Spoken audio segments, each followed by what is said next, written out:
Welcome to your Farm and Home Show. My name is Joanna Coles, and today we're visiting with Kristin Hildabrand, Warren County Extension Agent for Horticulture. Absolutely. We're going to show people how to make seed tape at home. And I know a lot of times when gardeners get to growing their own gardens, they want to do things by seed. It is a little bit cheaper to do it that way too. A lot of times when you're doing seeds, they can be very, very small. And a lot of times when you direct sow those seeds in the ground, it's easily washed away. You know, sometimes birds can get to it. There's a lot of different challenges with that. So we're going to show you how to keep the seed in place using seed tape. And this is something that you can also buy, but once you learn the mechanics of it, like what we're going to show today, it's really like super easy to do. You can do this during the winter if you need to, and then that way when you're ready to go with your garden, then you've got this right at your fingertips. My biggest problem though, Kristin, is when I direct seed and then I have to thin those out, I don't like pulling them out. I feel like it's wasteful, or I might not thin them enough, and this seed tape kind of helps with some of that. That's right, it holds it right in place, and so that way whenever you go right out to the garden, all you have to do is make your rows and put this right on top, cover it with soil, and again you're ready to start off and growing. So we've got some toilet paper. That's going to be our tape part of it. Now we went ahead and made a glue, and how we made that was just about 2 tablespoons of flour, and then you want to add just enough water just to kind of make that glue or that paste. You don't want it real watery because a lot of times the seed can wash off real easily. Kind of make sure it's nice and thick.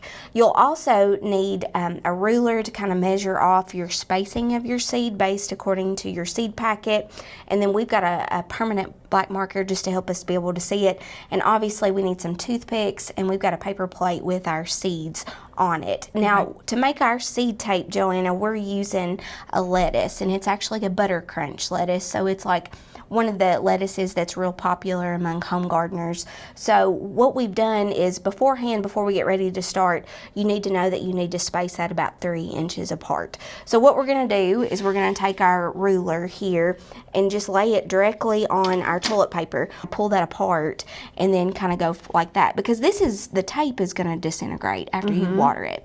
And can you make this as long as your row? Yes, you can make this as long as you need to. What I'm going to do is I'm just using a toothpick here. So I'm just going to drop it down into the glue mixture, and then just right where I put the dots with my black permanent marker, I'm going to do this in those spots, and I'm going to just take another toothpick and then just drop, and then just pick up a seed with it, and then just put it right on top. And Kristin, this is butter crunch lettuce, but you can also make a seed tape of all kinds of small seeds, right? Yes, you absolutely can. There's a lot of small seeded type, whether it be vegetables or even flowers. I know flowers kind of get a bad rap for being really small, and if you want to keep them in place, I think this is just a really good one to do with flowers like petunias.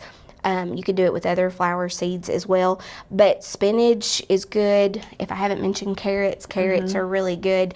You can do it with other small seeded like beets. I know dill and cilantro, they like the cooler weather months of the year, so that would be good too. You want to let this dry for a couple hours so that way it doesn't stick. If you're wanting to store this for a little while, you can store it in like a Ziploc bag of some sort and just stick that in the refrigerator for right when you get ready to go. Probably don't want to stick this in the freezer because the seeds will lose some of their storage that way. When we put this in the refrigerator, Kristin, after it dries, do we just kind of roll it up and label it? Yes, you can do it that way because it's super easy to do that on the actual toilet paper itself. And then like I said, you can always add a seed label when you get outside too, just to reinforce it, because when you do plant this in your row, it's going to disintegrate. So this one is probably going to be 1/4 to 1/8 of an inch deep. So you don't want to go super deep with it. You want to just kind of basically put it right on the top of the soil surface.